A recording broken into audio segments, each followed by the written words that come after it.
कपड़े धोने वाली बहू। शादी के पहले से ही विभा को कपड़े धोने का बड़ा शौक था। कभी नल के नीचे तो कभी तालाब के पास। अरे मेरी नीली वाली लुंगी नहीं दिख रही है। विभा की अम्मा, कहाँ रखी है लुंगी? अरे वो तो विभा ने परसों ही धोकर रखी थी आपकी अलमारी में, देखो वहीं होगी।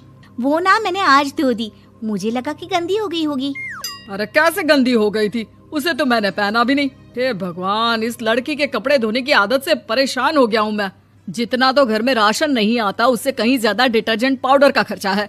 इसकी शादी करवा दो, शादी जाए अपने घर में ही करे काम, फिर चाहे घर के कपड़े धोने हो या पूरे गांव के। हाँ ठीक बोल रही हूँ, देखता हूँ मैं कोई लड़का। वो दिन भी आ जाता है जब विभा को देखने लड़के वाले आ जाते हैं। लड़की मुझे अच्छी लगी। होने वाली सास कहती है, बेटी अगर कुछ पूछना है तो पूछ लो। वैसे तो हमारी लड़की बहुत ही शर्मीली है, जो बोल दो वो मान लेती है, इसे क्या पूछना होगा। अरे कैसी बात कर रही हो माँ, मुझे इन लोगों के घर रहना है, सवाल तो कई है। हाँ हाँ बेटा, पूछ लो ना, क्या पूछना है। आप लोगों के घर कपड़े कौन धोता है? सास का मुंह बन जाता है। देखो, अगर तुम ये कहना चाहती हो कि तुम्हें कपड़े धोने नहीं आते तो सुन लो, कपड़े मैं ही धोती हूँ, लेकिन तुम्हारे आ जाने के बाद मैं रुमाल तक नहीं धोऊंगी। अरे चुप रहना भाग्यवान, बहू बेचारी घर आई नहीं, उसे डराना शुरू कर दिया। वो क्या है ना बिटिया, अभी तक तो ये कल्लू की माँ ही धोती थी, लेकिन अब तुम्हारे पापा तो दहेज में वॉशिंग मशीन देंगे ही। तभी विभा की माँ बोल पड़ती है, सवाल भी पूछा तो क्या। वैसे भाई साहब, मशीन की तो फिर भी कपड़े धोने की कैपेसिटी होती है। मतलब जो बिटिया दे रहे हैं ना विभा, इसे कपड़े धोने का बहुत शौक है। ये आप लोगों के क्या, आस पड़ोस गांव मोहल्ले सबके कपड़े धो दे और उफ तक ना करे। बाहर देखा नहीं आपने कितने कपड़े सूख रहे हैं? सब हमारी बिटिया ने ही तो धोए हैं। बस भी करो ना माँ, शर्म आ रही इतनी तारीफ सुनकर। और तो और एक दाग निकाल कर दिखाओ तो मान जाऊं। हाँ अच्छा, माफ करना बेटा, मैंने गलत समझा। हमें तो रिश्ता बहुत पसंद है। और ऐसे जुड़ जाता है रिश्ता कपड़े धोने का शौक रखने वाली विभा का। उसकी शादी हो जाती है कोयला फैक्ट्री में काम करने वाले कल्लू के साथ। शादी के बाद अचानक विभा चिल्लाती हुई सास के पास आती है। सासू माँ, अरे सासू माँ कहाँ है आप? ये तो धोखा है, धोखा दिया आप लोगों ने मुझे। इसे ससुर के चक्कर के बारे में पता चल गया। अरे तो उसमें तुझे क्यों धोखा मिला है? अरे नल में पानी नहीं आता, कपड़े कैसे कब धुलेंगे?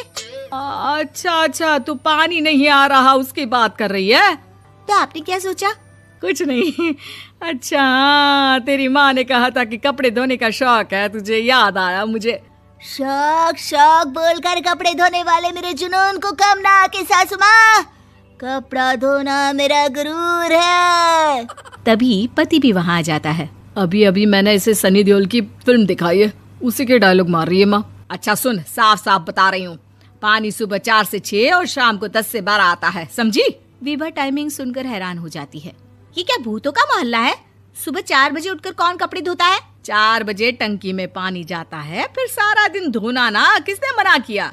अरे कैसी बात कर रही हैं? 200 लीटर की टंकी में कितने कपड़े धो लूंगी मैं? सुबह ही उठ जाऊंगी मैं। अब क्या था, विभा सुबह 4 से लेकर रात के 12 बजे तक कपड़े ही धोती रहती। एक रोज सास पड़ोस से निकलकर कहीं जा रही होती है कि साथ वाली कहती है, हाँ कल्लू की माँ, जरा ये बताओ कि 2 साड़ी है, 2 ब्लाउज और एक पेटीकोट और एक नाड़े वाला लंबा कच्छा।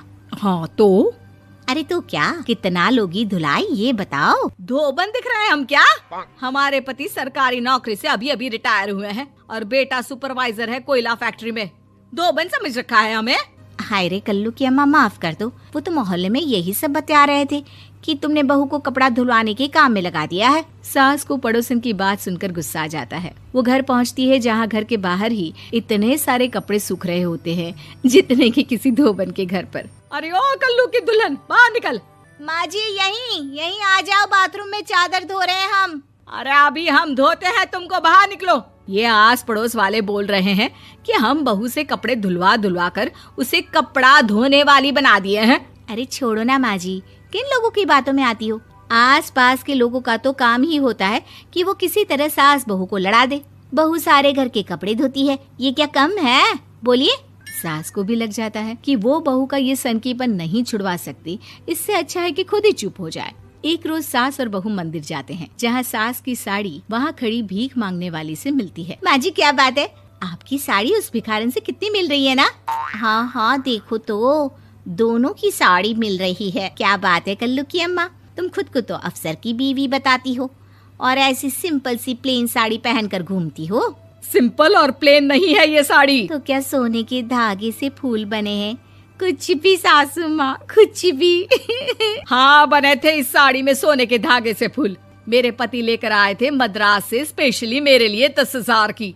ताहे भाई साहब इस भिखारन के लिए भी सेम टू सेम साड़ी लेकर आए होंगे 10,000 की। सास उस वक्त तो कुछ नहीं कहती, लेकिन बहू के साथ घर आती है और अलमारी से एल्बम निकाल कर लाती है। ये साड़ी देख रही है, ये वही साड़ी है जिसे मैंने अभी पहना था। इस साड़ी में ये जो चमकदार फूल दिख रहे हैं ना, ये सोने के धागों से काढ़े गए हैं।